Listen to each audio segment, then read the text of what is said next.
Welcome back. We're here with the Final Fantasy set review. We are now into black. I've got Shells up top, CJ down below, and then Nathan on the ground floor. We'll just get into it. We'll start with Shells on the first card. All right, hard to pronounce. Ahriman, it's a 3-mana black creature. 2/2 flying, death touch. Pay 3, sack another creature or artifact, draw a card. I mean, yeah, I think this seems pretty decent. I'm going to give this a 2.5.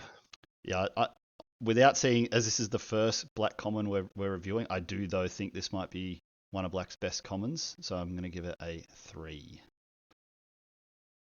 Yeah, I agree. The same. Flying Death Touch is just a nice combo in itself on a common body, so I'm going to give it a 3.5. I think it's slightly better than that too. Yeah, I'm gonna stick with a 3. Flying Death Touch, good combo. It's gonna be annoying. Yep. All right, next one. The Albed Savages, 2 colorless and a black. It's a human artificer. Important creature types there. It looks like human artificer. Artificer's a quite reoccurring one in this kind of black-white sacrifice deck and others. But yeah, whenever this creature or another creature or artifact you control dies, target opponent loses 1 life and you gain 1 life. It's a 2/3 and it's an uncommon. Look, again, the power level of this to me looks really mid, but from what we've seen the set so far, I think this is probably decent. And you're probably going to be happy to have multiples of this card, because this is definitely one of those cards that gets really good when you have more than one in play. So I might give this a 2.5. I don't think it's as good as that first card that we looked at. I'm in the same boat. I think. The gain drain mechanic's always pretty good in general. I think in this format it's going to be even more annoying because there's going to be stalled ball states, as well as it's going to look good in the black-white sack deck, especially. I'm going to give it a 3. Like you said, I don't think it's quite as good as the previous, but I think it's a really solid card. You'd easily play 2, 3, 4. Yeah, I would agree. I'm gonna go a 3 as well, and agree with you guys. Probably not as good, but it's better than your average 2.5. So Yeah, I think this is 2.5. I don't love the body on a 3-drop, but 2.5 is pretty good. All right, next one. First rare, Arden the Usurper. It is an 8-drop legendary creature, human noble. Demons you control have menace, lifelink, and haste. Star Scourge. At the beginning of combat on your turn, exile up to 1 target creature card from a graveyard. If you exile a card this way, create a token that's a copy of that card, except it's a 5/5 black demon. Have a think on this one. It costs a lot for a 4/4, but if you can defend it and get to cast it, it's probably going to win the game. After 1 target creates any graveyard, which is bonus. If you exile a card this way, create a token that's a copy of it. It's a 5/5 black demon. Yeah, I mean, it's hard to evaluate at such a high mana cost, and we still haven't seen how fast the set is yet, but I feel like this is very close to one of those cards that if you can get it down and it doesn't die the turn you get it down, geez, you're going to win the game. Based on that alone, I think I'm going to give it a 4. It costs a lot, so I can't really give it any more than that, and I might be wrong on that, but I think it's a really strong 4. It could be a 4.5. I think it's really, really powerful.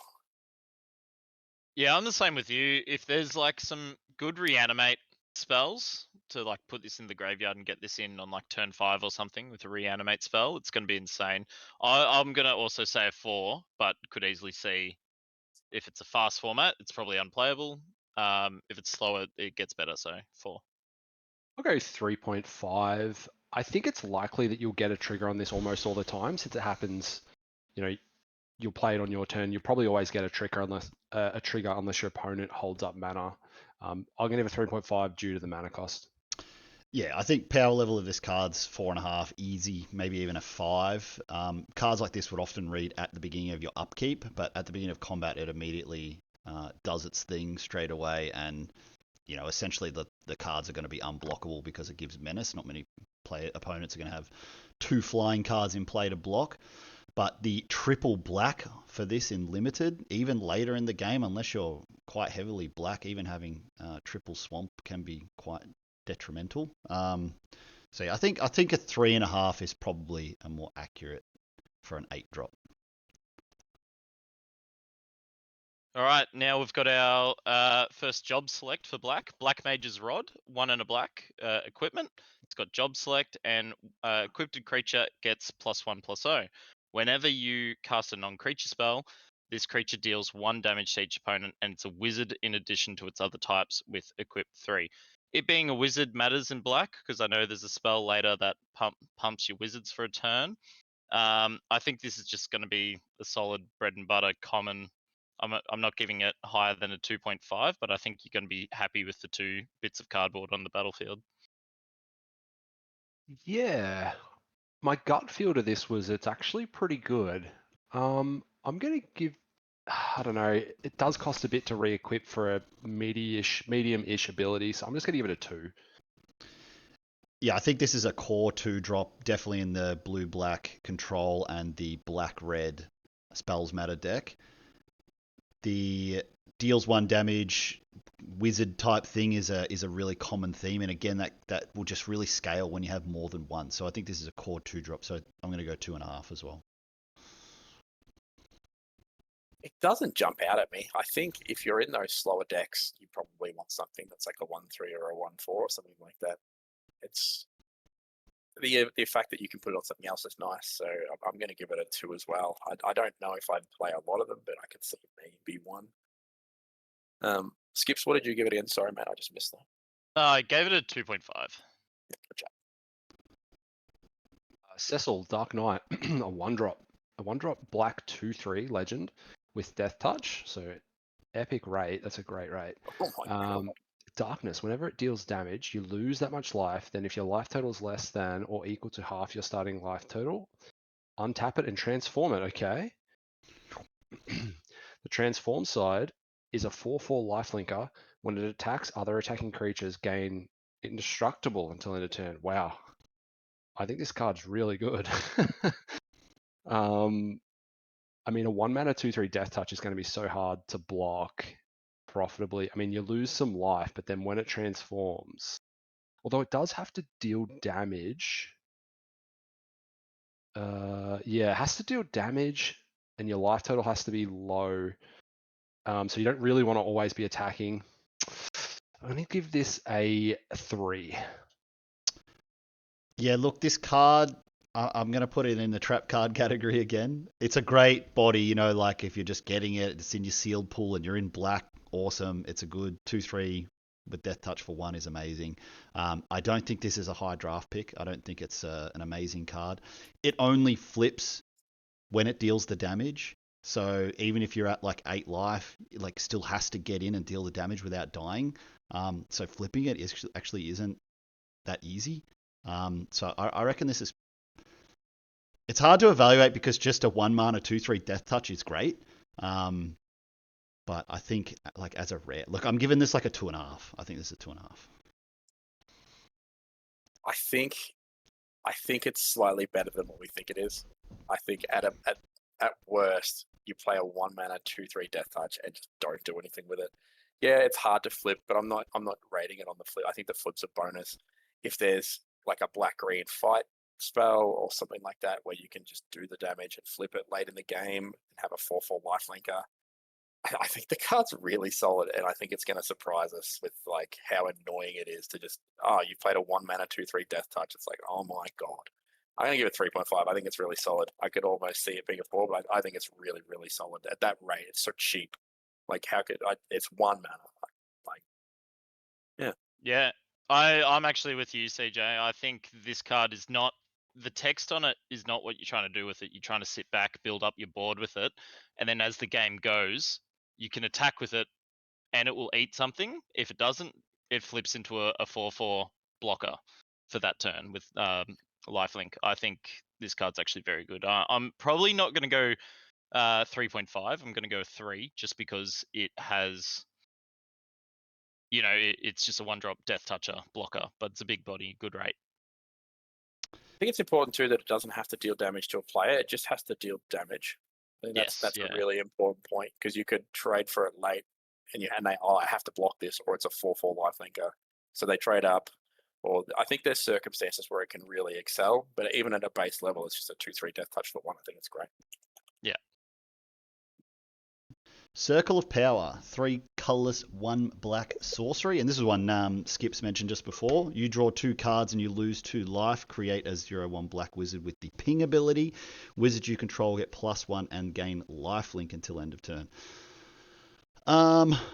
We're pretty familiar with the draw 2 cards and lose 2 life effect in black. We're sort of trading, surveilling, or looking at the top 4 for getting this 1/0/1 token, which is probably pretty good because often those 4 mana black spells are bad because you're just too far behind to be able to like have nothing in return other than the cards itself, which obviously is good, but in any kind of tempo it can be too bad. So making a 0/1 really is not nothing, because it can block on the following turn. It can block on the opponent's turn. It's not too bad. The +1 lifelink, it's really hard to know where that's going to sit in the format. It sounds really weird to have an effect like that on a card like this. I don't think I've ever seen a card in this type with this kind of Anthem lifelink ability on it. I think in a specific Wizards deck, it's pretty good. Look, I'm going to give it like a 2.5. I think it's hard to really say how good it is right now, but 2.5, it's okay. Yeah, literally exactly the same as Heath. That's all I got to say. Yeah, it's either going to be a really important card or it's really bad. And I find it really weird. You cast this, you trigger all your O1s that you've got, right? And then they get lifelink, so you have to like double spell to get pinged off with the lifelink. So it's really awkward. I'm going to go a 2 on it, though. Slightly less high on it. Yeah, I feel the exact same way as Heath.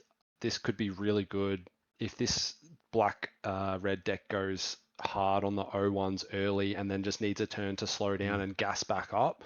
I can see this card playing really well, but it also doesn't do anything, massive for the turn. You take a turn off to draw 2. I guess you make an O1, but yeah, I'm going to sit on a 2.5. It's a great point Skip's made, though, is it would actually be insane if it gave the creatures lifelink and then they all pinged. And so you gained 1 life off every ping that you did. I don't know how a card would read like that because it's when you cast the spell. Well, but the trigger. Yeah, but that would be really cool. So I suppose you could see some gnarly turns where you like double spell with this and a 1-drop or a 2-drop non-creature spell and get the ping as well. But yeah, without seeing more of the synergies, it's hard to know. Cornered by the Black Mages, a 3-mana common sorcery. Target opponent sacrifices a creature of their choice. Create a 0/1 black wizard creature token with whenever you cast a non-creature spell. This token deals 1 damage to each opponent. Again, more on this black wizards theme. It's that 3 or 4 cards in a row. I mean, a 3-mana sacrifice spell, it's usually in the 2-mana slot, so you get the bonus of having the black wizard creature. If, like you boys have said, if this deck really takes off, it's probably something that you just jam every time. You probably play 1 or 2 just to get the wizard as well. I think it's a solid playable if that deck's a thing. So I'll give it a 2.5, but I can see it being a 3 and almost a staple in the deck. Yeah, this is matchup dependent as well. Like you do not want to see this against the go wide decks. Yeah, or even So the same deck, the blue-black deck or the blue-red Yeah, deck. Yeah, you're right. Even the same deck as well. So I actually think, well, that's 2 decks off the top. I don't think it's going to be that great. I think it's going to be fine. You will play it. I'm going to only give it a 2. 2 for me. Yeah, again, without knowing the format, I think on face value it's a 2, but this could be a core card, could be a 2.5, could even be a 3, depending on what the better decks are. But if the better format, you're more likely to see go wide or token strategies. These cards just get worse and worse and worse. So yeah, hard to say. But yeah, I'll go a 2 as well. All right, our next card is a Mythic Dark Confidant for a It's 1 Bob. and a black. Good old Bob. The Bobby. Human Wizard, for those who don't know, at the beginning of your upkeep, reveal the top card of your library, put that card into your hand, you lose life equal to its mana value. It's a 2/1. Look, we all know Bob's a really good constructed card. I think Bob in limited or in a slower limited is probably not as good. Yes, it gives you the card advantage, but it really comes with it comes with a cost. What's he saying again?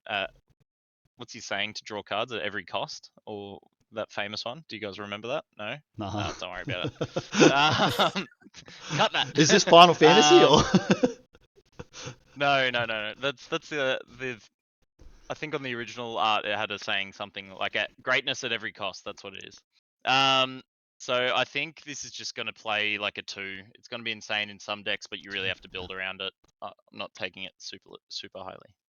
Really? Yeah, That I'm is a surprised by that massive too. surprise Yeah, to me. I don't know if you guys remember playing with Caustic Bronco, recent set. It had to attack, but it was awesome, and it had the saddle ability that made it better too. But man, Bob's fantastic. Like it. I mean, half the time is going to hit a land, so you're not taking that much damage. I reckon this is like a 4.5. I would take this first pick all day.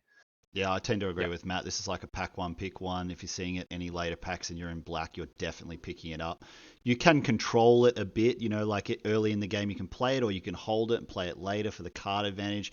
You can always attack in or block with it if you need it to be killed.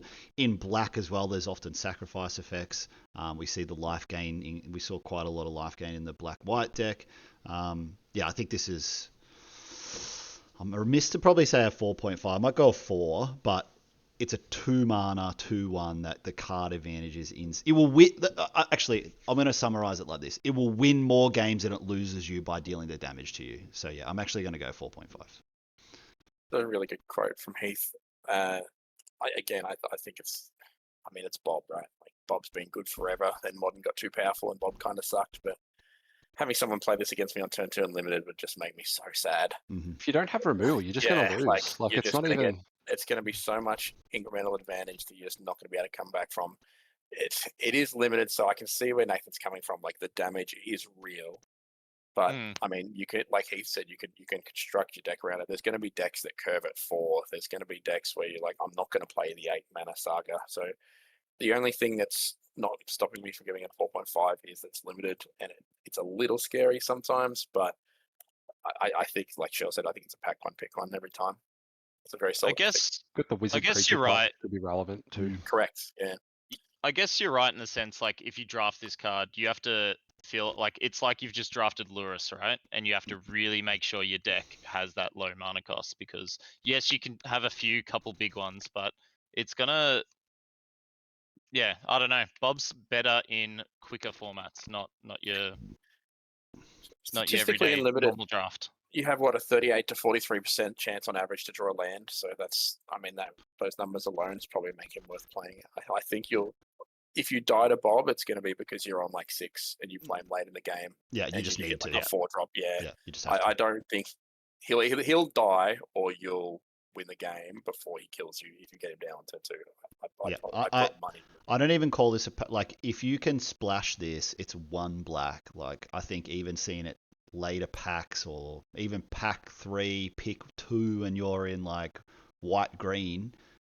If you think you can splash it, I would definitely splash it. Yeah, like I think the card is so good, it can really go in any deck. My other argument with Caustic Bronco, that was You gain life off that. You could attack and do the ability. You had the choice. This one you don't have the choice. It's every turn. You like, all right, I'm gonna take damage, or I'm going to draw value. It's like flipping a bit of a coin. But yeah, anyway. I hope to get one in my pre-release pool. Good art too. Good looking, Bob. Does look cool. Dark Knight's Greatsword, 3-mana black artifact equipment with job select.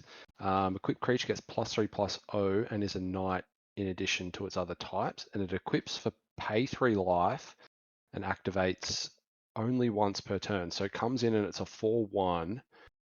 And yeah, I mean, I think this card's good. The equip cost just being life only turns your little tokens, let's say you're in a token deck or a sack deck, turns them into real threats.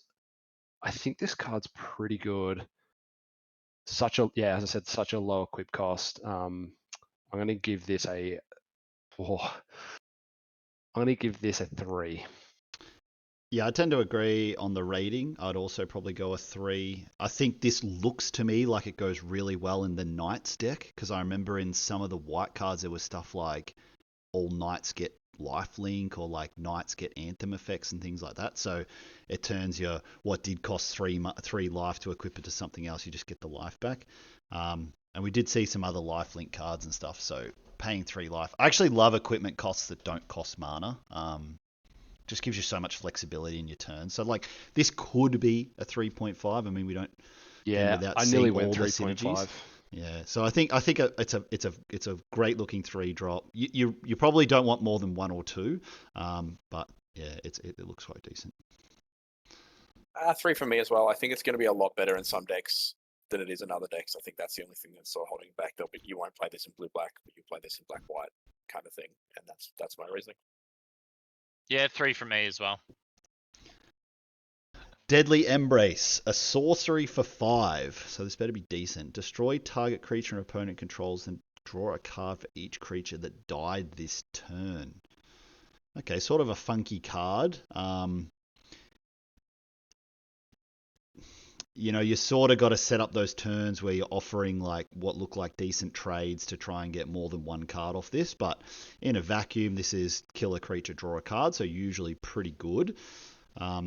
The fact it's 5 mana and a sorcery kind of hurts me a little bit. If it was instant speed, I think this card would be insane.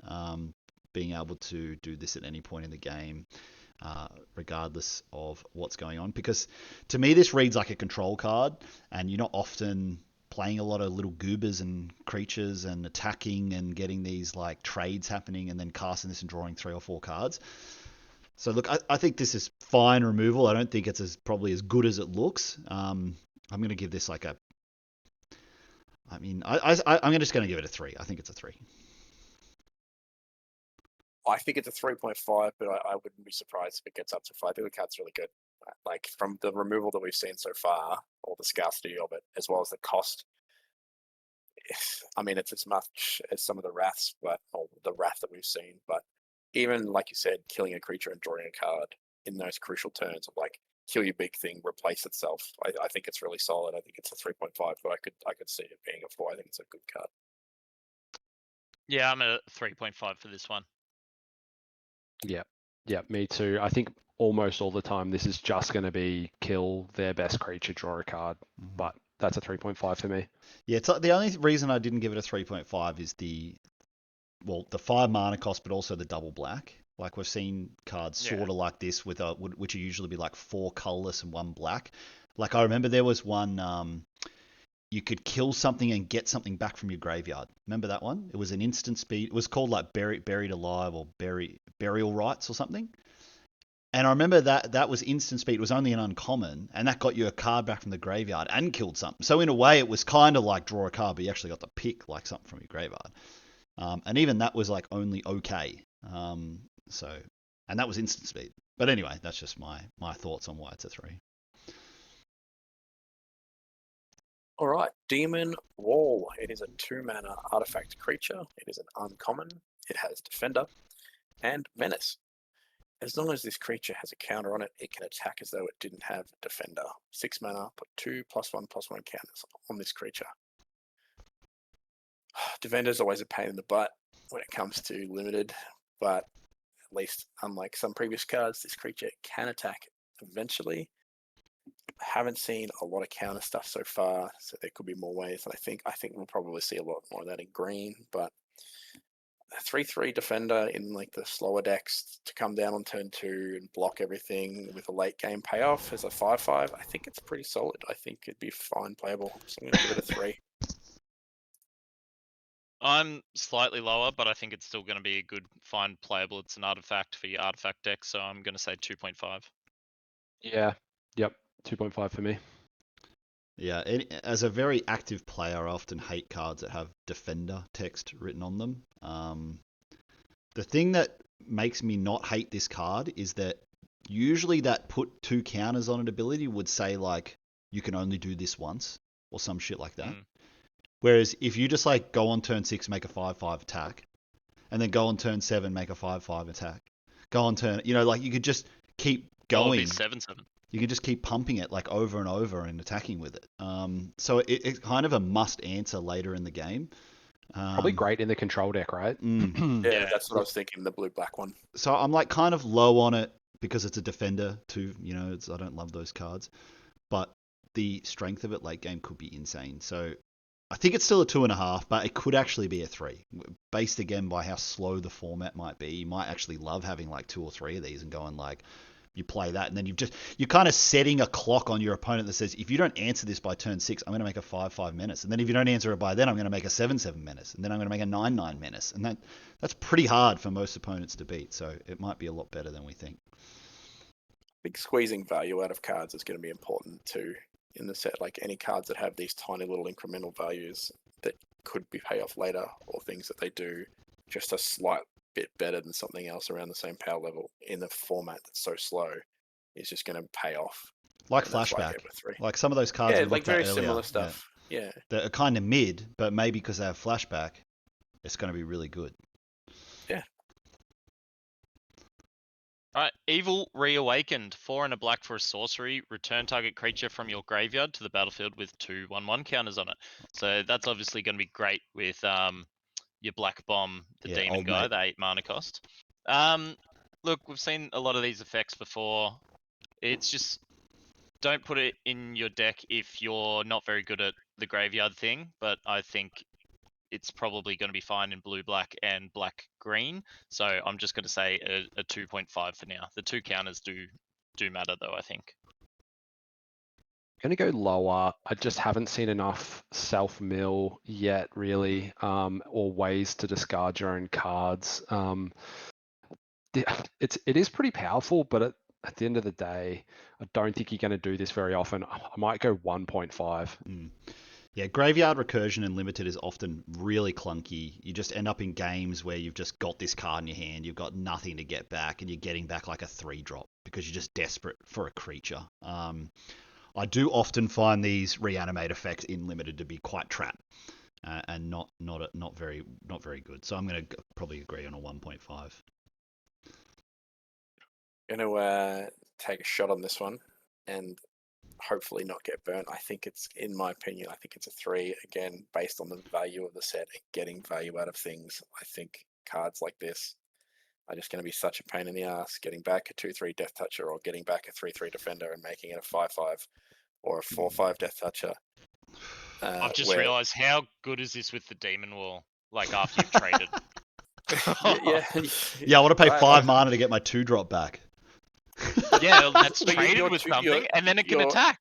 You've paid 5 mana for a 5/5 Guys, like, with menace. wouldn't you rather like- just like a good 5-drop? I mean, like, you're putting this in the category and saying like this is a 3. It's a way Like, to put wouldn't you counters. rather just a 5-drop that was a 3? That's always going to be a 5-drop. That's a good No. 3. Than some conditional like 3 rank that you're like, this is going to be really good if I've got like this, and this. No, but I'm saying normally I would give it a 2, like a 1.5, but I think in this set that's going to be very reminiscent of core set, cards like this are going to hold their weight. I think it's going to do well. I think you would rather this was a 3-drop that said return 2 creatures from your graveyard. You know, like the battlefield is like meh. It's a 5-drop. But like of course I'd rather that, but there's no cards like that in this set. Like unless they're rare, There or might be, we mythic, haven't seen that any. power level's not there.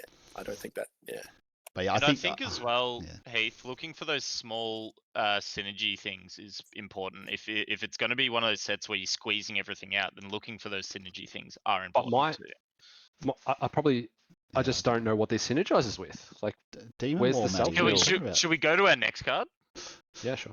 Look, before let's we go get to our off next this, card and we'll- I think it's really important to say that if you're a limited player, cards that have conditions on them, especially in the 5 mana slot, you should consider drafting an uncommon that is just like a 5/5 creature that does something instead of a 5 mana sorcery spell that you wish just got back the creature that costs 5 mana. So, like, I think it's important for players to think about that. Sorry, Heath. I mean, limited at the most of the time, limited is like, you know, what you call, it's in a vacuum. It's a very, you know, you want to have, I have a card, you have a card. My card is going to be better than your card because I've drafted a more consistently reliable card. I think I think this really format. important. I think this format's going to be me and you sitting across from each other with 4 artifacts on the battlefield that do nothing, and then you're going to put an artifact on the battlefield that says, I'm going to deal 1 damage to you every turn, and I'm going to go, and it's gonna be like that for 10 turns, and then I'm gonna draw a card that says get back my best thing that you killed with your one removal spell in your deck, and then you're gonna go, oh my god. I don't think That's it's how I think as most games removal are gonna light go. as we think it is. I- I think some colors look removal light, but black has a lot of removal in it. We're gonna see, like, there's good removal. That's also that one common and very uncommon. specific game that you just mentioned. I don't necessarily think most games will be like that. But anyway, Yeah. next one. Yeah, Yeah. we'll Next keep one. moving next on. one. All right, Fang, Fearless Lassie. It's a 3-drop legend, black creature. Whenever one or more cards leave your graveyard, draw a card, lose life. It triggers once per turn. Yeah, what's the backside? What? It's only Melds. like half a card. No, it melds with a green The card green later one. on. Yeah. Yep. Okay, And we'll talk yep. about the curve of that as well because it curves 3-4 meld. Sorry, I thought that was flavor text. It says meld with vanille. All right. Yeah. Yep. A 2/3 for 3 is obviously not a great rate, but it's got this extra transform or meld ability that we don't know yet what that is about. But it's quite a powerful effect. Again, I haven't seen a lot of synergy with leaving the graveyard cards. Maybe I'm forgetting some. I'm going to give this a 2.5. Could be wrong about that. I mean, we can see what it says. So vigilance, menace, trample, reach, haste. So very powerful stats. When it dies, you get to destroy target permanent and return non-legendary permanents from graveyard to the battlefield. It's a 7/6. So obviously very good backside of if that. you get the combo, Yeah. yep. And I know it's in Yeah, I mean, green and it's as a powerful well. ability. Yeah. What do you think, Heath? I mean, I'm sort of hearkening back to Kishla Skimmer. I mean, that card was always good, but it was a 2/2 for 2 and it had flying. Yeah, There was also a lot of that unearth yeah, stuff. I forget well, what the ability was harmonize, called. yeah, Harmonize as well. yeah, harmonize and renew. Renew, that's it. Look, I suppose if you get this triggered once or twice a whole game, it's worth it. Especially again in this slower format where it seems like drawing cards. You know, I mean, drawing cards is always good, but in a slow format, really getting those little bits of value. I mean, I don't think you're flipping it that often. Let's be honest. I mean, you have to be in that color pair. You have to have both cards. Like, I don't think you're like high drafting this and hoping you like see the green one. It just and then being stuck in those colors to me, I think that's really mid. To me, this looks like you open a sealed pool or your pre-release pool and you get both, and you're like, oh, my green and black look good. I can play them both. I don't think it's a reason to play those colors just for this uncommon. So look, I'm gonna give it a 2.5 as well. 2.5. I kind of want to go 2, but I'll say 2.5. You want to explain the meld mechanic to people at home, Heath? Well, without seeing the other Also to me. side, but there'll be some effect that'll happen with the other side that'll say join the two cards together, and that's why you It's- see half the card. I believe it's at the beginning of combat. You may pay 5, which is a green and black, 3 other. If you have these two meld. Okay, so pretty easy. So and it's a 4-drop. So the idea is you can go 3, 4, 5. But again, I agree with what you were saying. You shouldn't draft this card based off the meld. It is a huge upside if you are in black green, and I think you take it higher. But, Yeah, I'll give it 2.5 as well. Like the upside, it could be like a 2.5 and then like a 4. Like if you can get that thing and then get it going, but it's fine. I think it's 2.5. I really want to go 3. Again, not to do with the meld, but I think being able to draw 1 or 2 extra cards off this will be really nice. But it depends what else we see. So I'm going to safety pick and go 2.5 as well. All right, fight on. This is the kind of graveyard recursion I would definitely consider playing in my black anything deck. Fight on, 2 colors, 1 black, return up to 2 creature cards from your graveyard to your hand. It's honestly not an ability and a card I really like to play a lot in most limited formats, but sometimes it is very, very good. I kind of harken back to, I think it was Outlaws of Thunder Junction. There was a graveyard return card and it made one of those mercenary dudes. Am I remembering that right? Yeah, that was just Yeah, return yeah. 1 creature and make a 1/1, but it was a good card. Yeah, and I remember that was like, I thought that was mid-as, but actually played really well in that set.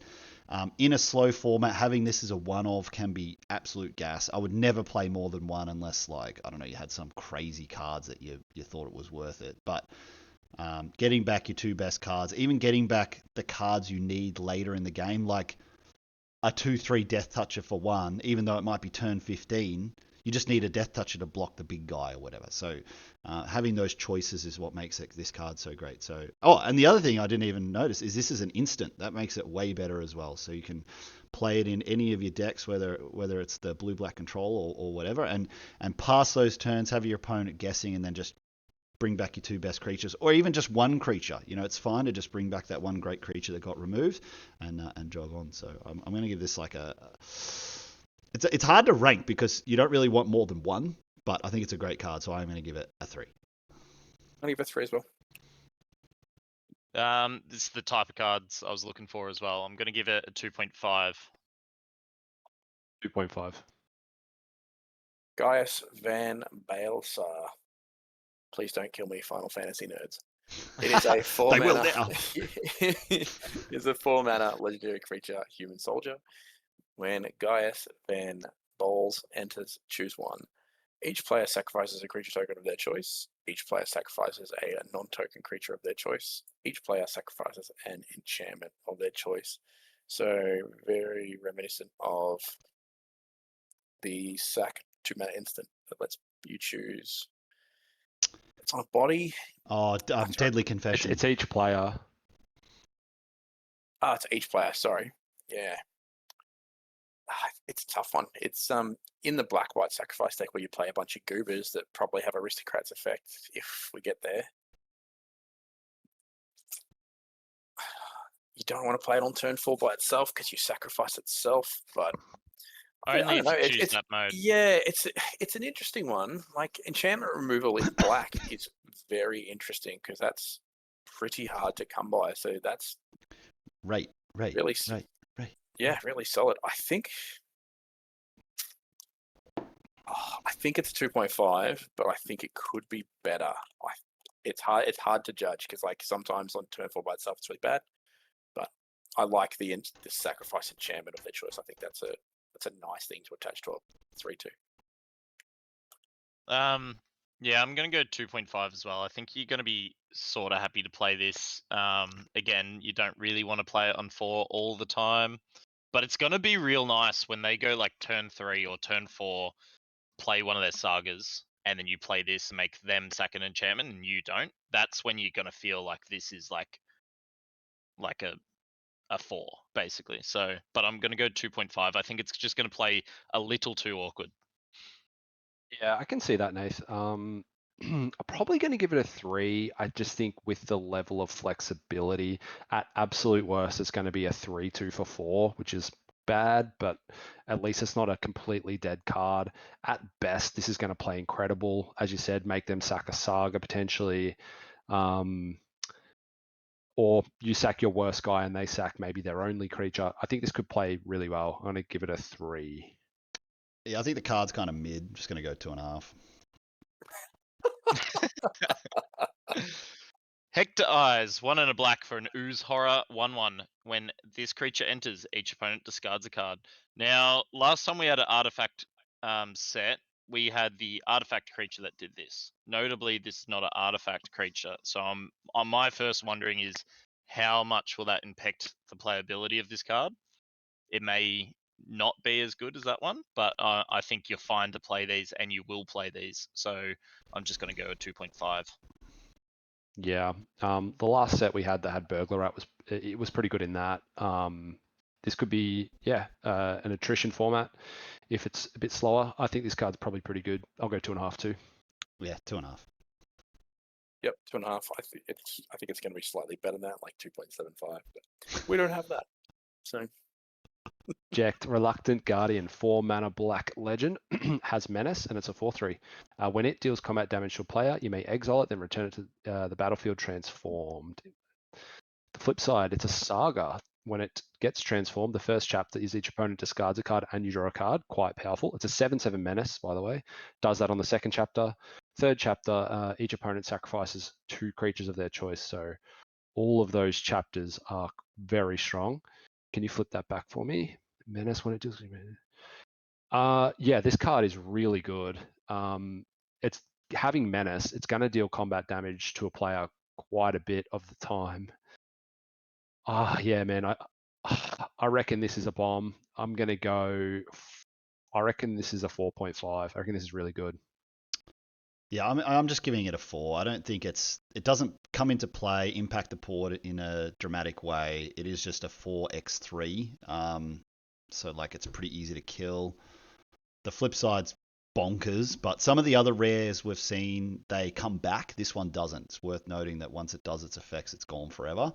Not that you would think you're going to win with a 7/7 menace that is doing Yeah, a I lot think of the good game stuff. ends pretty quick if you flip it, but So I think it's a 4. I think it's a bit weak. A 4 mana 4/3 is great. Like you're more than happy to draft one of these, play it in your deck, but I don't think it's like a I don't think it's a bomb. I think it's fine. I completely disagree. I agree with Shells. I think it's an absolute bomb DD. Yeah, you play it, it's like kill me or you lose the game. That's my opinion. I'm like draw discard, sacrifice 2 creatures, and like even if they somehow are still alive after that, you're so far in front. Like it replaces itself twice. Oh man, the 4.5. I'm pretty close to giving this card a 5. I think it's nuts. it's awesome.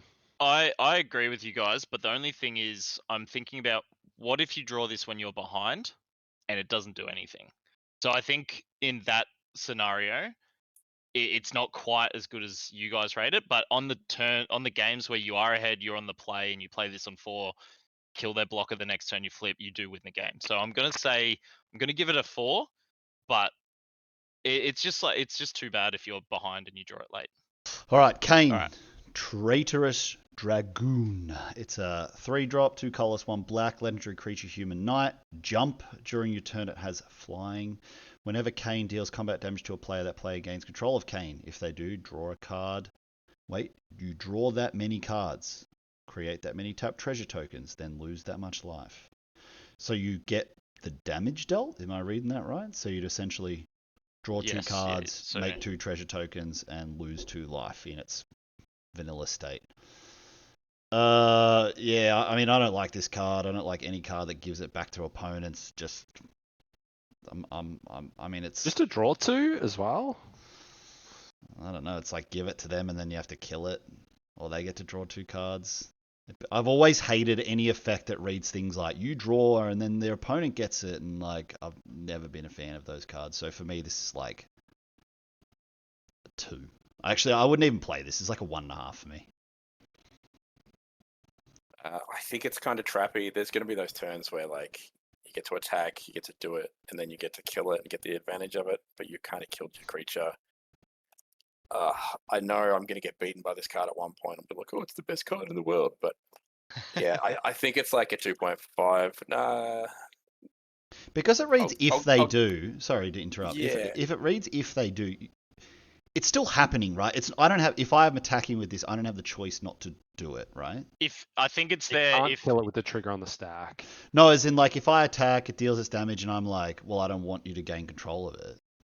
no, you I think can't- the Yeah. if they do is there for commander. If they kill that person with the damage, they can't gain control of it. Okay. I think that's what it's there for. Yeah, I'll give it a 3 because if you can like do crazy stuff with it, and it's kind of like at worst draw 2 cards, make some like ramp. But I hate giving my opponent stuff, so I'll give it a 3. Yeah, I'm gonna. Same with you, CJ. I'm gonna die to it or whatnot, but I'm gonna give it a 0. I just think, yes, you get the cards first. Yes, you get the treasure first. I just think, yeah, you don't want to give your opponent the value either. They'll just catch back up eventually as well. So, I just don't recommend putting these type of cards in your deck at all. I'm going to go a 1. I Yeah. wouldn't play this card. I'll go to a 0.5 actually, CJ. Like, it's like I just wouldn't. I just can't see myself playing this card ever, really. But I'm not going to give it a 0 because there's like it could be some weird deck you're going to play it, but it's crap. A 6 mana plant horror. It is a common. It has bad breath. When this creature enters, each opponent discards a card, loses 2 life, and exiles the top 3 cards of their library. And it has swamp cycling. I think that surprised the crap out of me. I think it's kind of a bomb. It's kind of Like, awesome. yeah, I think it's busting Buzzing? ass. This might be the best black common. I think this is a 4. I think it's really, What? really good. Yeah, I think Oh it's my solid God. as. You guys are crazy. I think that card is solid as. I would play that card. I'd play 2. Play 3. I like this card too, and this is exactly the type of card that I was looking for when I rated the reanimate. Put 2/1/1 counters on this. I'm not going to go as high as a 4. I'm going to say a 2.5. It's fine with the cycling. It does cost 6, but if you've got ways to reanimate this, yeah, in your black decks, sweet, it's going to do work. I mean, it's got swamp cycling, so you're probably going to play at least one of these in every black deck. Exactly. And you're not unhappy really to play it as a 6-drop. You get the value. It's a average rate for a 6-drop, but the swamp cycling puts it over the top. I'm gonna settle on a 2.5. Yeah, I think 2.5 all day. I mean, the only reason it could be anything more than a 2.5 in my mind is if the swamp cycling mechanic ends up being really good. Like, often the land cycling abilities in faster sets are not great because you just don't want to spend mana getting a land. But in this slower set, these land cycling in each color might be high picks. They might be like really high picks. So I could see this being a 3, but I'm going to stick with my 2.5 for now. He's awesome. A 4. It has to be the cigarette too. Has to be. Marlboro Mel- with bad breath. Come on. Melbo is amazing in Final Fantasy as well. Bad breath is like one of the main attacks. So annoying, but yeah, it's cool. Flavor. But anyway, Flavor. all right. Namazu Trader, 3 and a black for a fish citizen, 3/4. When this creature enters, you lose 1 life and create 1 treasure token. When this creature attacks, you may sacrifice another creature or artifact. If you do, surveil 2. All right, this is pretty cool. Ramps you, fixes your mana if you're 3 colors. I don't think it's too ridiculous. I like that it's a free sack outlet, but the issue is it is a 3/4. It's probably not always going to have the best attacks. It's like still a fine rate. You get a good effect. I think in the black white deck you'll be happy to play this, but I want to say 2.5, but I just think I'm going to take other 2.5s over it, so I'll say a 2. Yeah, I don't like the rate. I don't like the ability that much. You don't draw a card. I'm going to go 1.5. I don't know how often I'll play this, really. I don't like anything about the card. Nothing. Nothing. What about the art, bro? That's kind of busted. I mean, if this card, everything about it was the same, but it just said you can sacrifice an artifact and surveil 2, it would be decent. But a 4-drop that has to attack to do its ability, it's just so crap. I reckon this is almost like a... Combos with Melbro. I almost want to give this a 1. I just think, like, it's just too conditional. Yeah, I'm going 1. I'm saying 1. I agree with that. I think it's fine at 2. I'm happy to give it a 2.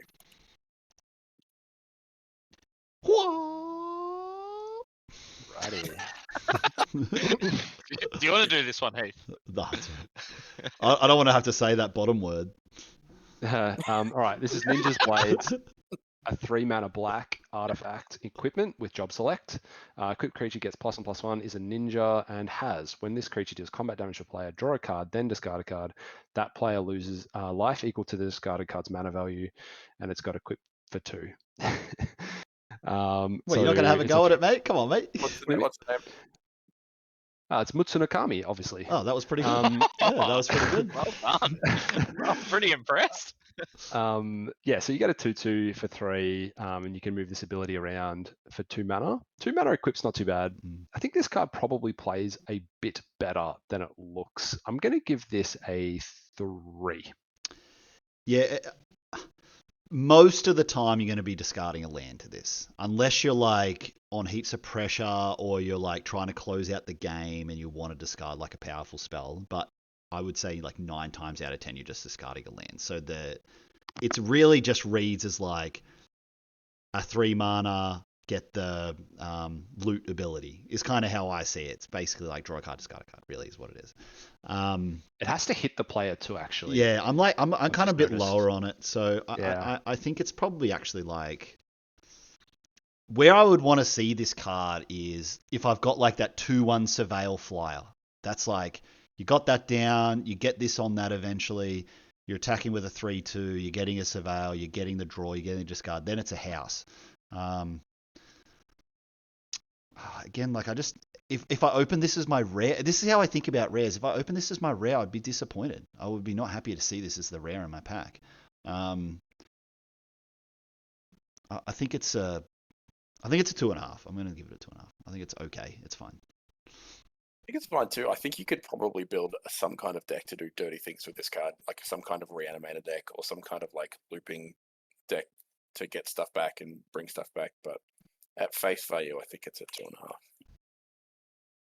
I'm gonna go a 2 just because like it is a lower rate, and for this effect, you really want something to have evasion. It doesn't have it. You need to pair it I up was with thinking the something same else. thing, But Nath. If it gave yeah. menace or something, like if it needs Yeah, menace it just or flying just needs a or little bit something. of evasion just to get that 2.5 to 3 for me, but it's just not quite there. I think First strike 2. I even, think like anything. I don't know. yeah, anything. So Or yeah, you know 2 what for would me. read cool on this card? Like can't be blocked by creatures with greater than 3 or something. You know, or like Yeah, some something like that, weird yeah. something. It needs something. Yeah. Ninjutsu. Yeah, that'd be cool. Oh, if this had ninjutsu. Whew. All right, one of the premiums. Overkill. 2 colorless, 1 black, instant. Essentially, target creature gets minus to infinity and beyond. I mean, I think this is the best removal spell we've seen by far. I don't think we've seen anything even close. And we have seen quite a few indestructible cards already. So I think this is a really premium removal spell. I think this is like a 4. I think you're high drafting this. It could be a pack 1, pick 1. I think it's an amazing card. You're always going to be happy to have this. So I'm going to go 4. Copy paste what he said exactly. Yeah, probably the best murder variant we've ever seen, and it's splashable, which is pretty scary. That's a good point. So, Yeah. and it's got the art of Tidus killing a sin spawn. It's fucking cool. So yeah, I'm giving it a 3.5. 3.5. I think I'm a 3.5 too. It's like I consider 4s and 4.5s and 5s to be bombs. This is obviously not going to win the game, but it's so good. So I'll go 3.5. Phantom Train, a 4-mana artifact vehicle, uncommon. Trample. Sacrifice another artifact or creature. Put a +1/+1 counter on this vehicle. It becomes a spirit artifact creature in addition to its other types until the end of turn. Ooh. It's like a bomb in the black-white sack deck, right? Like has the ability to sack everything, but everywhere else it looks kind of awkward. Oh man, I think I give it like a 2.5. I'll give it 2.5. I think based on the fact that it could be really, really good in that archetype, but nah, I'll drop it to a 2. I don't think it's playable anywhere except that one archetype. This is Untethered Express, right? From like Kaladesh or something. Not even Which was close. an absolute. Wait, no, because it's got trample 4/4. You get the 1/1 counter. The downside is you have to use creatures or artifacts as resources. So, look, this has the potential. If you've got the nuts sacrifice deck, this is going to be absolutely bomb worthy. But I'm not high picking this. I think this is the payoff. I want to get the deck first. I'm just going to say a 2.5 because you will want it if you have that deck. Yeah, I mean, this is similar to the Kaladesh vehicle in that was a good card and this is a bad card. Yeah. Totally agree. So, I agree. No, the ability is somewhat similar, but having to sack stuff to Yeah. make this a creature, it's a good rate, but I probably never really playing this. It's outside of that one deck, as CJ said. So I'm going to go 1.5. But even in that deck CJ's talking about, like, it doesn't really do anything. Like, it doesn't get trample. It doesn't get flying. Like, what, make a 5/5? It has trample. Oh, yeah, true. So it attacks as a 5/5 trample. Yeah. It's a But free sack you need outlet some like as well. tokens and stuff. I don't know. We haven't really seen That's- much token That's generation kind yet. of Yeah. Like, have we seen maybe really anything? maybe it's quite Other than the good little in wizards? black red. Maybe it's good in black red. Second 0/1 wizard. Yeah. Sacky Wizards, maybe. I can see a world where this is just busted, but you need to have that Yeah. deck before taking this card. No, I see Like, it too, Nath. yeah. Yeah, I think I see it too. I was like a 1, but now maybe I'm like a 2. Like I could see what you're saying. Like go maybe 2 as well. maybe it's a game closer. Maybe like casting it on 4. Because what you can do with this is actually just load it up. Like you There's could be this- like attack, sack everything, make like a 10-10. There's the guy that's Like- the gain drain for 3 as well. That when you sack creatures, you ping. So I sack 3 wizards, ping you for 3, attack with a 7/7 trample. You need 3 wizards though. Like, Yeah. that's not We just easy. haven't I- seen enough board stuff to make me think like, oh, I'm gonna have like 8 things. I'm just gonna be like, sack everything, make it 12-12. Like, let's go. Well, this also is good with that treasure maker, but it's also like we look at it. It's a free sacrifice outlet for anything else in your deck as well. That's Which is that's why I nice. gave it a 2. Yeah, I'm Like, still at I 2. haven't seen It's any too other niche. like sacrifice Anyway. a creature. All right, move on. But no, good points, everyone. I was really low on it, and you doubled my rating on it. Poison the Waters, 1 and a black. Absolutely amazing art and flavor for this one. Choose one. All creatures get -1/-1 until end of turn, or target player reveals their hand. You choose an artifact or creature card from it that player discards card. We usually have these kind of effects. The Transgress the Mind effect at 2 and the -1/-1 at 3 mana. But this being sorcery speed either or at 2 mana is pretty insane. I think I'm actually going to give this a 3. I think you're pretty happy with this. Yep. Agree with those points. Normally, it feels like this kind of card costs 3 mana. I'm going to give it a 2.5 though. Can see it being quite good though. Yeah, I think the card's okay too. I'm gonna go with Nathan. I think it's a 3 with all the job select stuff running around, and like if you could clean up a bunch of those X1s for 2 mana, I think you'll get some people and it'd be great. So I give it a 3. Portrait of Freya. It's a 3 mana black zombie horror. 3/2. When it enters, choose 1. Destroy target creature that's dealt damage this turn, or exile up to 2 target cards from a single graveyard. Just trying to think about like there's so many things that seem like they would work well with tokens, and I just haven't seen enough token generation. Like job select, I guess. I think this card's just okay. I'm going to give this a 2. Yeah, I agree too. Yeah, 100%. Not 2 as well. Yeah, 2. Reno and Rude. 2-drop legendary creature human assassin menace. It's a 2/1. Whenever Reno and Rude deal combat damage to a player, exile the top card of that player's library, then you may sacrifice another creature or artifact. If you do, you may play that card. Exile this turn, and mana of any type can be spent to cast it. Seems good. I mean, a 2/1 menace for 2 is always okay. Can be quite good.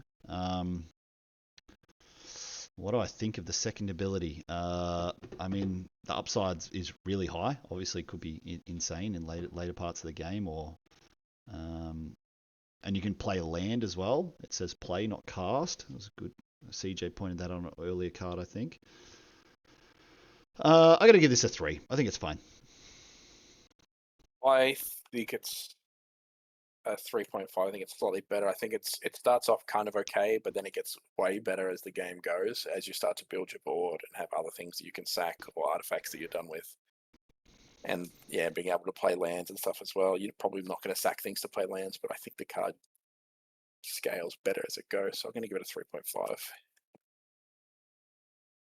Yeah, I'm gonna go 3.5 as well. I didn't realize this card existed. I actually want this in my cube. It looks like a lot of fun. I'm gonna enjoy casting this spell. So 3.5. Yeah, I think the important point on this card is that you get to exile, if assuming you deal combat damage, you get to exile the top card and then decide if you want Correct. to sack a creature or artifact. And Yeah. then if you hit a bomb, you're going to sack like your worst creature. I think this card's going to play really well. At worst, it's going to be a 2/1 menace for 2, which is quite good. So I'm going to give this at least a 3. Yeah, I'll go 3. I could see 3.5. Like getting Yeah, it could. not having to sacrifice before you see the card makes it way better. Yeah, that's huge. yeah. That's huge. Resentful Revelation. It is a 2 mana sorcery at the common. look at the top 3 cards of your library, put one of them into your hand and the rest into your graveyard. It has flashback for 7. Very interesting. A bit of a payoff for some of the reanimation kind of decks. I think it's fine. I think it's solid. I think it's playable. I think I'm going to give it a... Yeah, I mean, it's slightly better. You could play this in most decks as well, in some of the control-y kind of decks, but not the aggressive decks. I'm going to give it a 2.5. I think it's pretty solid. I'd be happy to play 1 or 2. Probably 1. Yeah, I think mostly in the black, green, but I could see it in blue, black as well. I think you're not really flashing this back ever though. Like it's just too much mana for something so little. So I'm just rating this based off its front side. I'm just going to say a 2, but you'll want them in those decks. 2 for me. Same, 2. Perfect. Oh. Right. Sephiroth, Fabled Soldier, 2 and a black for a legendary creature, human avatar soldier, 3/3. When Sephiroth enters or attacks, you may sacrifice another creature. If you do, draw a card. Whenever another creature dies, target opponent loses 1 life and you gain 1 life. If this is the 4th time this ability has resolved this turn, transform Sephiroth. And it transforms into Sephiroth, 1-winged angel, for an Angel Nightmare Avatar 5/5 flyer. Supernova.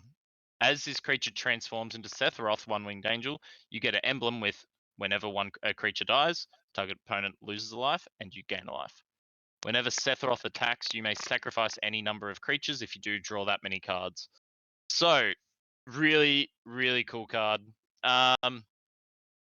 You're probably not going to be flipping it often. So just looking at the front side, this is the biggest this kind of effect on a creature I've ever seen. So 3 mana 3/3 is really good with this drain effect, and you can draw cards. I think this is just a 4.5. I think you're really happy with this. It is probably, you're going to play it in most black decks, but it's going to be the best in black-white.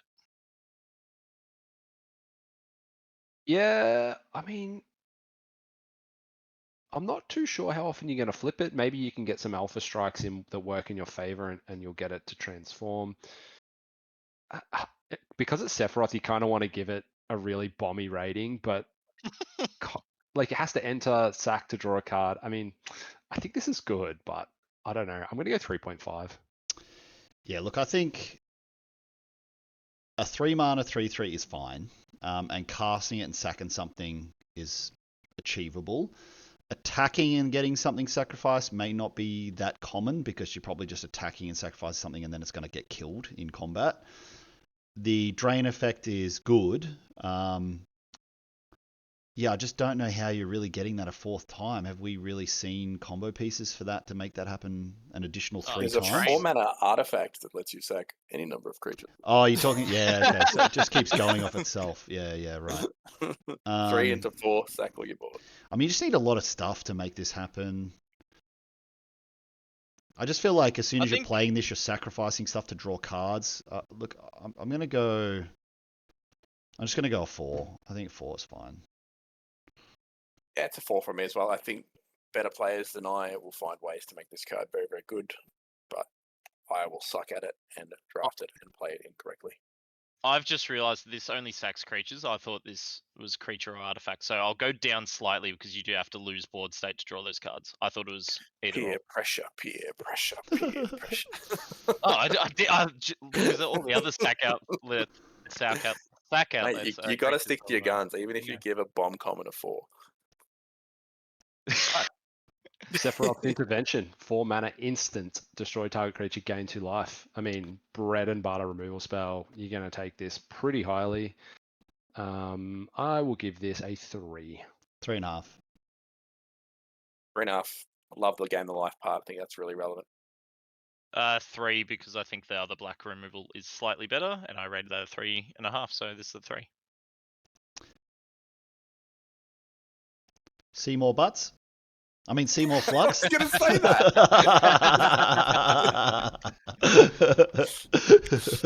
that. Seymour Flux, 4 colors, 1 black, legendary spirit avatar. At the beginning of your upkeep, you may pay 1 life. If you do, draw a card and put a +1/+1 counter on it. It's a 5/5.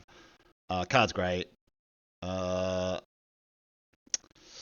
Thing that sucks about this card is it's a play on 5, kind of does nothing the turn you play it. I mean, I know it's a 5/5 for 5, but if it gets to stick around for even 1, 2, 3 turns, you're probably winning the game. I'm gonna give it a. It's an easy 4. Just decide. I think I'm just staying 4. I'm staying 4. This is a 4 for me. I think 4 as well. I think it's really solid. Like even as a 5/5/5, we haven't seen a lot of bigger things. Like I think it's a good card. Yeah, it's a must answer. 4. Yeah, 4 for me too. Shambling Keith. Yeah, sheath or something. Yeah, I can't remember. It is a 3-mana uncommon creature. This enters tapped. Whenever you cast a non-creature spell, you may pay a black. If you do, return this card from your graveyard to your hand. Ooh, interesting. Discarding it, bringing it back. The fact that it enters taps makes me feel sick. It's not uncommon for these sort of recursions. I always think of No, the no, zombies and stuff. Yeah. But it's not to battlefield either. It's to hand. Hmm. I mean, if you can get it going in your spells deck and loop it and get it back, but that meddling's not for me, so I'm going to give it a 2.5. I think it's just fine. Yeah, I think this is just it's a good rate, but coming in tapped is rough. I can see a world where you want these with like Fang discard outlets in your non-creatures as well, and just the paying the 1 is actually drawing you cards as well on top of that, which is insane. But I think as Heath says, in a vacuum, I'm just going to say a 2. Yeah, it's a bit slow. Otherwise, it's quite powerful, but I'm going to give it a 2.5. If it didn't enter tapped, I think it's almost a 3. Yeah, for sure. But entering tapped, like, it actually is so bad. Because if you're in a grindy board state, you're returning it, casting it, it comes in tapped, then your next turn it untaps. So it's kind of like you're only really getting value off it every 2 turns, not every turn. Yeah. So that really brings it down. Honestly, if it came into play tapped, I think it's an easy 3. But because of that, I think it's actually like a 2. Yeah, I think the power of this card, if this card is good, is you're not casting this card. It is you're drawing, discarding, and you're triggering your blue-black deck by can see drawing that. cards. I can see Yeah. that. Yeah, the 1 mana recursion's really cheap. 1 black mana is Yeah. cheap for this So type of I ability. think that's where the power of this card is, but I don't see it yet. I can't Yeah, rate just it the higher. tap thing kills Yeah. it. Kills it. Shinra Reinforcements, 2 and a black, human soldier for a 2/3. When this creature enters, mill 3 cards and you gain 3 life. I think this is just going to be fine, especially really good in your black-green. I'm just going to say 3 life's a lot in turn 3. 2/3 body, mill 3. Yeah, I'm just going to say 2.5. Yeah. Don't love the body. Going to go at 2. Yeah, I think on face value this is a 2, but in the right deck it might end up being like a 3. I'm sort of thinking about Bloomburrow, and there was a card in there like, there was the deck with Forage, the Forage deck, Yeah. and there was a card that was like draw 3 and put them in graveyard or something. It was like this kind of crapper Like cash grab, is it? Yeah, cash grab. Yeah, cash cash grab. grab, That's cash exactly what I'm thinking on. Cash grab on face value, like this card kind of mid-as. But in that Forage deck, it was essential. The card just made the deck so good. You play like 2, 3, 4 of them in the deck, it just crushed. So maybe in the black-green deck, I could see this being a 3. But again, in a vacuum, in a draft setting, I think this is a 2 at best. It's a 2.5 for me. And sort of leaning towards what Nathan said. Also, like, against aggressive decks, the card's a pain in the ass. Oh, the black side quest. It's called Hunt the Mark. It's a 5 mana double black enchantment. When it enters, destroy up to 1 target creature. Okay, so it's already a great. solid removal spell. Beginning of your end step, if a creature died under an opponent's control this turn, create a treasure token. Then if you control 3 or more treasures, transform it. So you get 1 treasure basically straight away. The flip side is a dragon. It's a 5/6. It has tap 2 or 1 and a black. Sacrifice another creature artifact. Gains indestructible turn to turn. I like this card a lot. Tap it. Can you, tap it as well. So you need to kill 3 things effectively. It has to be on your turn, and then it gets the transform. Good, like it's a fine removal spell that gets value later, and when it transforms, a 5/6 dragon. Does that have flying? No. Didn't have flying, did it? No. Bit weird for a dragon, but yeah, I think this is really It's good. got I'm gonna give portals this- instead of wings, or what? It's got snowflakes instead of wings. It looks like the wings are kind of like held back or something Yeah. potentially. Yeah, Anyway. you fought him in a Colosseum in the game, so he doesn't fly around or anything. So Ah, yeah. Okay. Yeah, Flavor. I mean, this card's really good. Let's go. I think this is going to play well. I'm gonna get 3.5.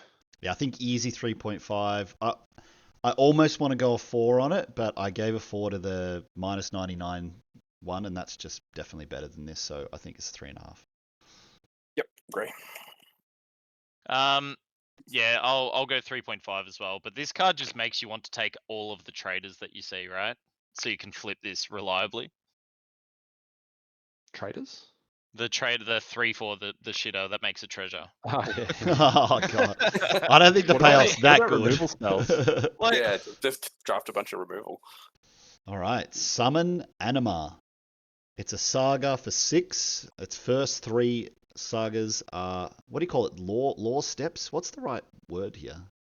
Chapter? I thought that It's was chapters. Yeah, its first 3 chapters is Pain. You draw a card and you lose 1 life. The 4th chapter is Oblivion. Each opponent sacrifices a creature of their choice and loses 3 life, and it's a 4/4 menace. I mean, there's so much going on with these saga cards. It's like kind of like three cards in one card. Like, there's just so I could much see the happening. pain. I mean, it's 6 mana. It's kind of mid, but drawing 3 cards is good.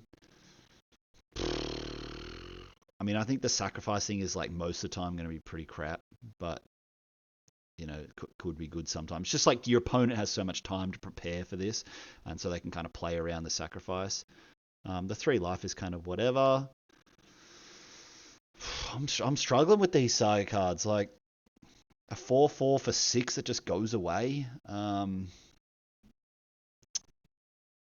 I'm gonna give it a 3. I'm torn on this. I could go a 2.5, but I'll go a 3.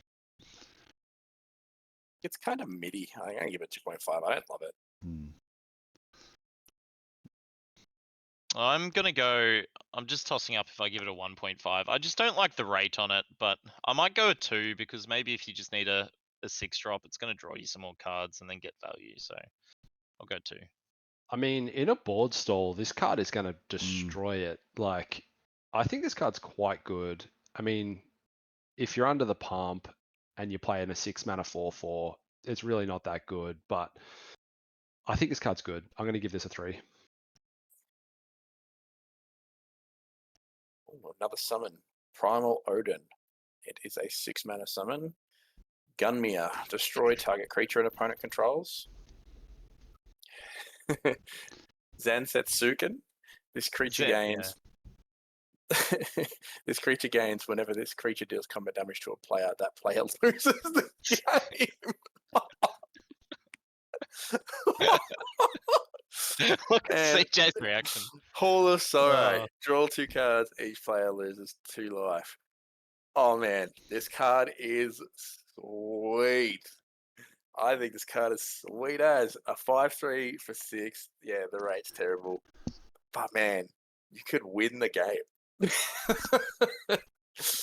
Oh man, like even as it's a 5/3 body that kills a creature. Like that in itself is a fine rate. Oh, I really like it. I think it's solid.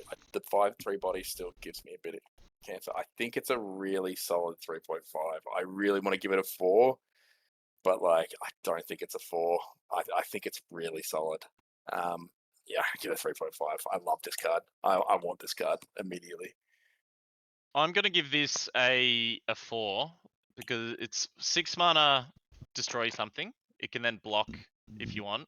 You can go to win the game. Most likely, it's just going to trade off. So you've just got your 2 for 1. If they've chumped, then you get the bonus of drawing some extra cards. So we'll go 4, just because it's a lot of board control.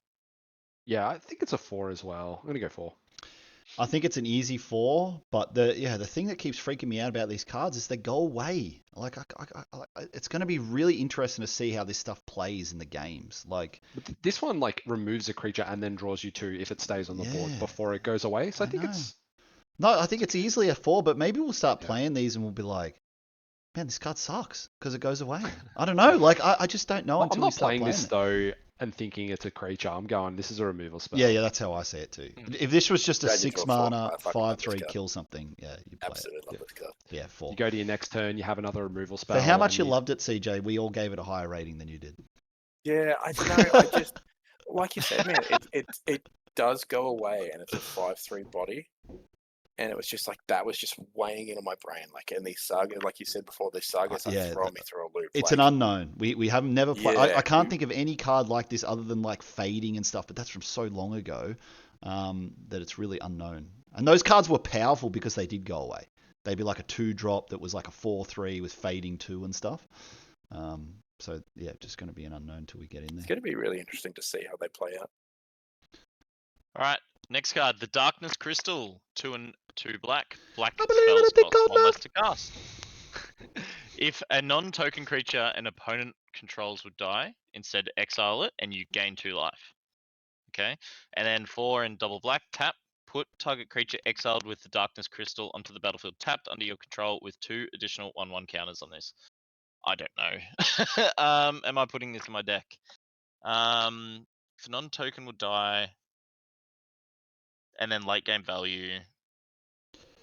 So at best, this is just you play it, you can ramp, you can cast your spells better. Then your removal spells essentially draw you cards, or if you trade. Look, I'm probably not putting this in my deck. I'll be honest. I can see the late game grind, but I'm just gonna give it a 1. Yeah, hard one to evaluate. If you play this, it does nothing, but then if you have a removal spell, it turns your removal spells into really, really good cards, like better than what they would normally be. No, I think this is powerful. I'm going to give this a 2.5. Yeah, I sort of tend to agree. I wish that the power ability, the 6 ability, had to be a card exiled with it. I think if this just read 6 mana, put a target creature card from a graveyard, blah blah blah, like that would be quite good. But yeah, I think I'm going to say 2. I think it's like low. Big, this is a sleeper card, and I think it's going to be really good. And like, I'm happy to be wrong on that, but like, man, getting this down, and then every single time something dies, it gets exiled, and then later in the game, you can just put creatures on the battlefield, and they're massive, and all your removal costs less. I know it doesn't do anything on turn 4, but I don't know, man. In a slow format, I think this is definitely the best crystal I've seen so far too. The other ones haven't really impressed me, but like, man, making your removal cheaper too. I'm going to give this card a 3. Like, I almost want to give it a 3.5. I think it could be really good, and I'll die on that hill, and I'll see how we go I like drafting it. it. Yeah, I like it. I reckon I'll regret not giving it a high rating. The Final Days, 4 mana, double black. It's a sorcery. It creates two tap 2/2 black horrors. If it was cast from a graveyard instead, create X of those tokens, where X is the number of creature cards in your graveyard. Has flashback. So it's a 4 mana that creates 2 tap 2/2s, and then it gets some value later in the game. I don't like the setup for the flashback, but even if you have a couple of creatures, this can give you 2 more creatures later. I think this is just okay. I'm going to give this a I'm going to give this a 3. I think it could be quite good. Yeah, I'm giving it a 3, mainly because of the flashback mechanic, that additional value. yeah. Agreed. 4 mana from 2/2/2s has been pretty good recently, and being able to make something bigger later, like, I think it's a 3 as well. So I'm just trying to evaluate this. This is a creature version of Rise from the Tides, right? I'm trying to remember how good that card was. I think it was really good by memory. So, and this you can cast it as well to get it into the graveyard and then do this. Obviously, you're probably only playing this in black green. I'm gonna say in black green, it's probably a 3.5. Tonberry. 1 black creature salamander horror. It's a 2/1. This creature enters tapped with a stun counter on it. Chef's Knife. During your turn, this creature has First Strike and Death Touch. This card's gas. I'm going to give it a 3.5. I mean, the stun counters is like pretty meh. I mean, you'd hate to see it like turn 6 or something, but if you're seeing this in your opening hand, you're going to be very happy. I mean, Death Touch and First Strike is a crazy combination of words. So yeah, I'm going to go 3.5. Yeah, it's a tough one. Like you said, seeing this late and having it take 2 turns to get on mine, and then it's only on your turn that has First Strike and Death Touch, so it doesn't defend well at all. So the upside, if you have it early and you can play it on turn 1 or turn 2, is huge. But drawing this late, I don't think I can give it that high. I think I'm going to give it a 3, just to try and balance that out. It sucks that it's just on your turn. I was like, this would be the perfect card to untap with that 1 blue trick, 1 mana instant. I think just 2 turns of it being tapped, it's just too long. I don't think you can play it. The effect of First Strike Death Touch is good, but I'm gonna say 1.5. I'm closer to you, Nath. I think it's a 2. Again, yeah, same as what you said. Like if you don't have it on turn 1, this card's pretty bad. And yeah, if you play it later in the game, it doesn't attack for a while. I'm going 2.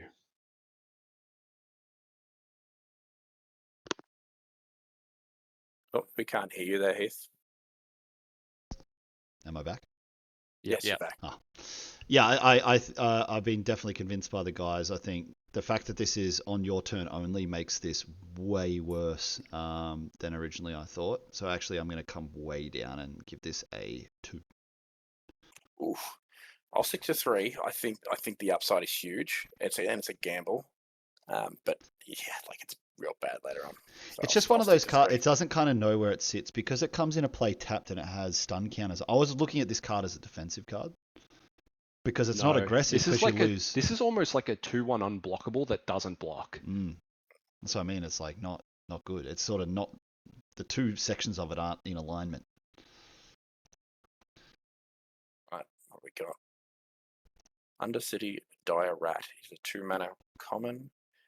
Rat Tail. When this creature dies, create a treasure token. Some interesting sack fodder.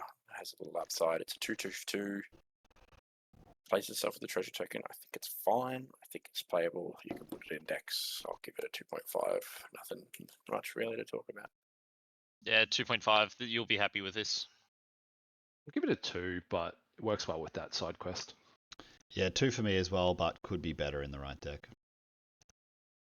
Vane's Treachery, 1 and a black for an instant. This is effectively a reprint, I think, because as kicker, sacrifice an artifact or creature. Target creature gets -2/-2 until end of turn. If this spell was kicked, that creature gets -6/-6 until end of turn instead. This is going to be nuts. I think black's removal is really, really good. We've seen 2 at common, and 1 at uncommon. I'm just going to give this I think I'm going to rate it higher than the other common one. I'm going to say 3.5, but I still think I would take the overkill over this. Yeah, agreed. Same. 3.5. Yep, agree. Everything they said. Yep. Lock it in. All right, here's the black tiered spell. Vincent's Limit Break. It's 1 and a black for an instant with tiered. Until end of turn, target creature you control gains. When this creature dies, return it to the battlefield tapped under its owner's control and has the chosen base power and toughness. So if you don't pay any extra, it's a 3/2. Pay 1, it's 5/2. Pay 3, it's a 7/2. All right, I need to digest that for a second. So you can pay 3 mana to make a 5/2 when something dies. Not too bad, but 2 toughness. Yeah, look, this spell just seems fine to me. I'll give this a 2. So just so I'm understanding the card right, it makes it the base power and toughness before it dies, and then it comes back as its original card. Is that right? No, it comes back with the chosen power and toughness. So if you had a 5/5 and then it dies, it'll then become a 3/2. If you just paid the 2 mana. Correct. Okay. Yep. Yeah, I guess the it- fact that it it- comes back as itself with a different base pair and toughness makes it a bit better because you yeah, but could it's get sometimes a lot ETBs. worse as well because you might be Yeah. doing a way better creature and you've only got 2 mana or whatever, and you're like, oh, well, 3/2's better than it being dead. True. It's hard to. I I'm actually gonna didn't stick to my read it rating. right. I thought you could trade with one of your small things and then it will come back. Yeah, but that was this sort of how I first read it too. Are we sure that that's right? Because until when end of this creature turn, says. dies, return it. That's what it says. Yeah. when this creature. No, but you see the quotation marks finish. No, I think the way Nathan and I are seeing it is the right way. Until When end this of creature turn, target dies- creature control gains in quotation marks this And then it ability stops. and has the chosen base pair and toughness. So it's like you could play this on your 1/1 and make your 1/1 a 3/2, and then it would trade up and then come back as the 1/1. Yep. Yeah, we in agreement? Yep. Yep. Terrible I think that's right. templating on this There's card. no Yeah, full I think stop that's in it. right, Heath. Clearer. Yeah. No, I think that's right. What you just said, Heath. Because the whole point of Yep. this card is to be like it's a combat trick that will let you trade some goober, and that's why the toughness is kind of doesn't matter. It's really the power that we're looking at, and that's why you could trade into some like let's say a big dinosaur or something with your little It's goober. good on the burglar rat or Yeah, whatever. yep, for on your little example. Hector eyes, yeah, and you Hector, yeah. turn it into a 7/2. It kills something great, and then it comes back and makes them discard the card. It is kind of hard to evaluate this card. I mean, the tiered cards are usually pretty good. I mean, a 3 mana make a 5/2 is going to trade with a lot of what we've seen. We really haven't seen that much big butts stuff, especially at the common and uncommon level. I can't really think of much actually at all off the top of my head. Well, Shells, I suppose, what do you want to give it now that we've sort of reworded the card? I mean, I still don't love it. As you said, this is going to go on a smaller creature most of the time, and like, are you really going to want that creature to come back? So it's kind of just a bad removal spell, unless it's on something like a Hector Eyes that gets the ETB. I think I'm going to stick with a 2. Yeah, look, I think a 2 in most cases for this card, but you could see some pretty gnarly blowouts with this, like attacking with some goobers and paying 5 mana and dealing 7 damage to an unblocked creature could be bonkers. That could really close out some games. So maybe this is like a 2.5, maybe even a 3 in the right decks, because that's a pretty crazy closeout. Make any creature a 7 damage creature. Yeah, I'm going to go 2.5. I'm going to 2.5. 2.5 for me as well. Making a 0/1 a 7/2 for 5 mana seems pretty gas, and pinging as well. You could suddenly do anywhere from 7 to 10 damage out of nowhere. Like that's like the upside, but it's not an amazing trick. So 2.5. Yeah, I'm just going to go 2 as well, and I just know I'm going to die to this not blocking something, and they're just going to give it +7. I'm really starting to think maybe this card's because what I'm seeing in this format so far, I mean, we haven't seen red yet, is that the white color pairing is not very aggro, and maybe this set's color pairing is going to be black-red aggro, and I could see this card being insane because even a 3 mana 5/2 on a little 1/1 token or something, it's a lot of damage. Like it could really. It's a lot Get of in. mana too if you're an aggressive It's a deck. 3 mana deal for like. I'm looking at it as it's got variance though. That's what's good about these sort of tiered or option cards is that it gives you a lot of choice when you're playing it. But yeah, I'm sticking with my 2.5, but I could see it being maybe better. All right, Vincent's Valentine. 2 colors, double black, legendary creature, assassin. Whenever a creature an opponent controls dies, put a number of +1/+1 counters on Vincent Valentine equal to that creature's power. Whenever Vincent Valentine attacks, you may transform it, and it transforms into Galeon Beast, a 3/2 trample lifelink. When Galeon Beast dies, return it to the battlefield tapped. Yeah, I mean, this card looks pretty good. Transform keeps the counters, yeah? Yes. Yeah, it's the same card. Because it Yeah. stays on the battlefield. Yeah. Yep. So I mean, you're playing this on turn 4. You can attack with it straight away, like the next turn, and it can even if it just trades or anything. Yeah, I don't know. The thing that's really put me off this card is it is just a 4 mana for a 2/2, and even the flip side is only a 3/2. So you're attacking with it on your 5th turn at the, well, unless you got some ramp, but generally at the earliest. And a 3/2 doesn't trade that well into opponents' 3 and 4 drops. And unless it dies, it doesn't flip back. So you kind of make that choice when you attack to make it this 3/2 beast. And then you kind of want it to die so you can start getting... Yeah, like at first I thought this card's amazing. The more I'm thinking about it, the more I'm thinking it's not that good. It's really an A plus B card, right? That's what. I'm giving it a It's doing it for 3. me. I'm giving it a 3. I don't think I'm 3/5 in it. I think I would take like any of those removal spells earlier that I gave better ranks to than this. I don't think this is going to close the game out. I think it's fine. Yeah, I'm going 3. The same, I was really high on it when I first saw it, and then thinking about it, there is a bit of exile, there is a bit of minus to get around stuff like, I don't know, man. It's hard to rate because if it once it gets going and you're killing stuff and it's getting massive, and then it flips, and then you're like, oh. But you got to remember, CJ, that you only get the ability once, because as soon as you flip it, it's not getting any bigger until it dies and comes True. back. But you don't have to kill stuff. You just have you could do it in combat. You could trade with stuff.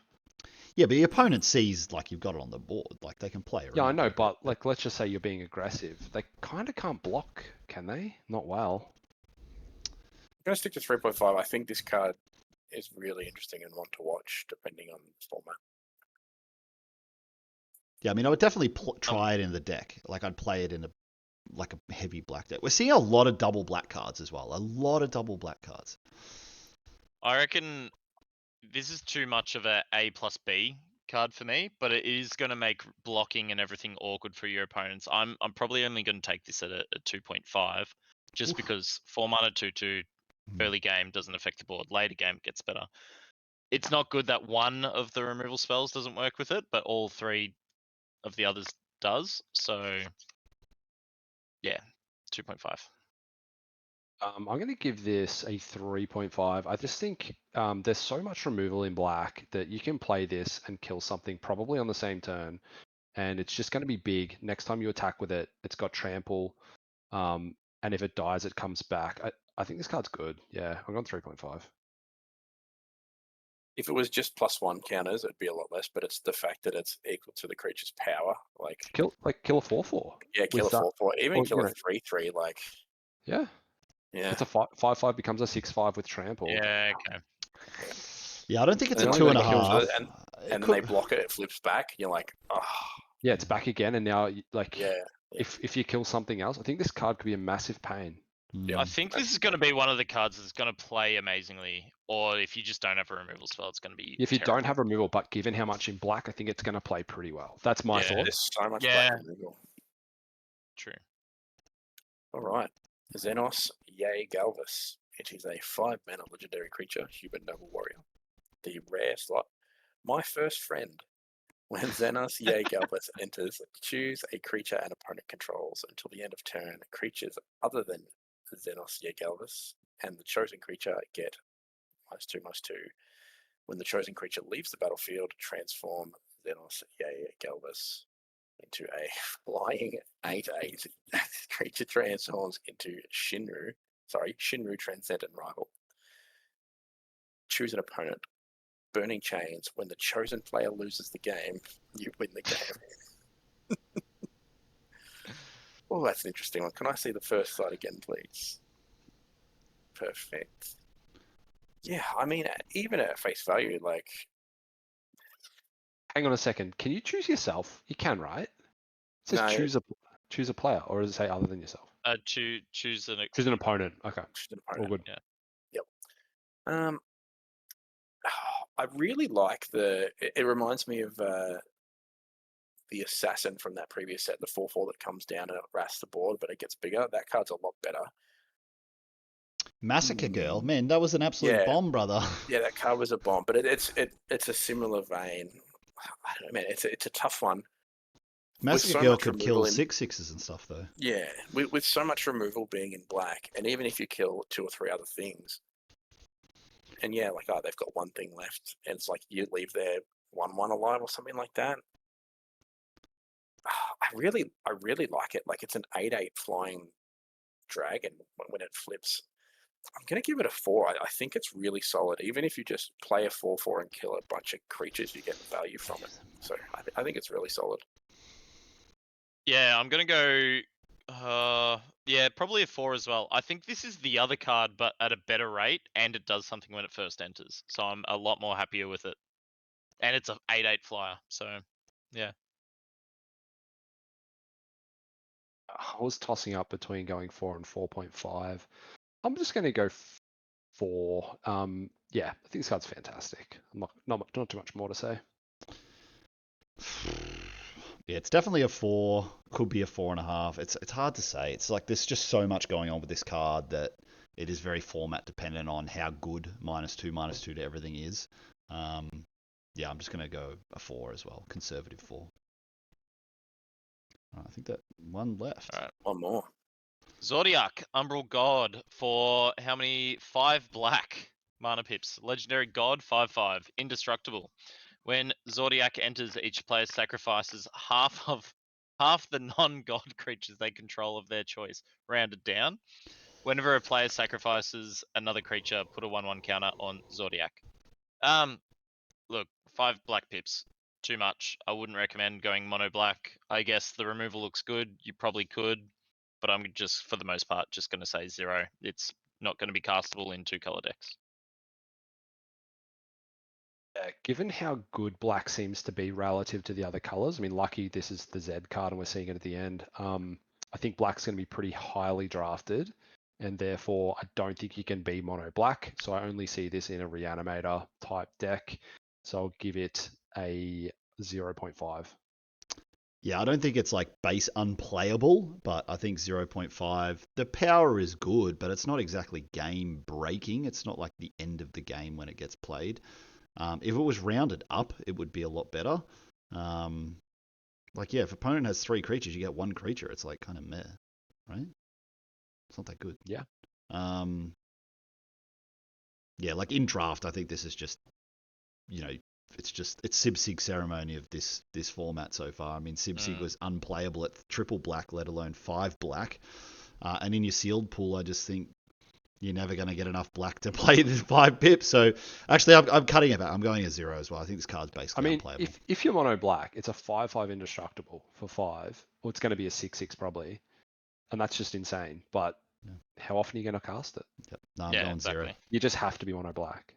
Zilch. I'm going to give it a 1.5.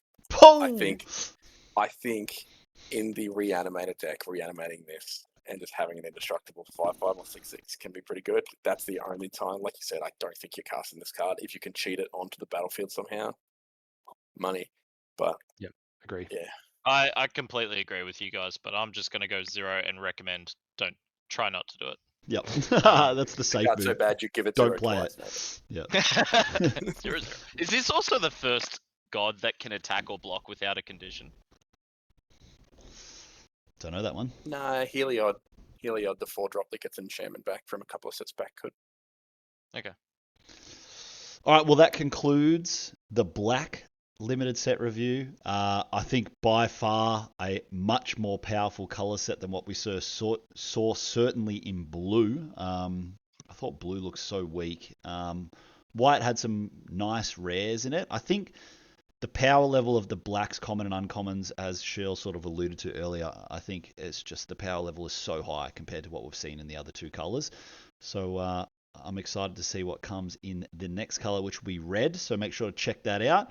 Again, thank you to Shirls above, CJ below, and Nath on the grain floor for coming in. And I hope to catch you on the next one.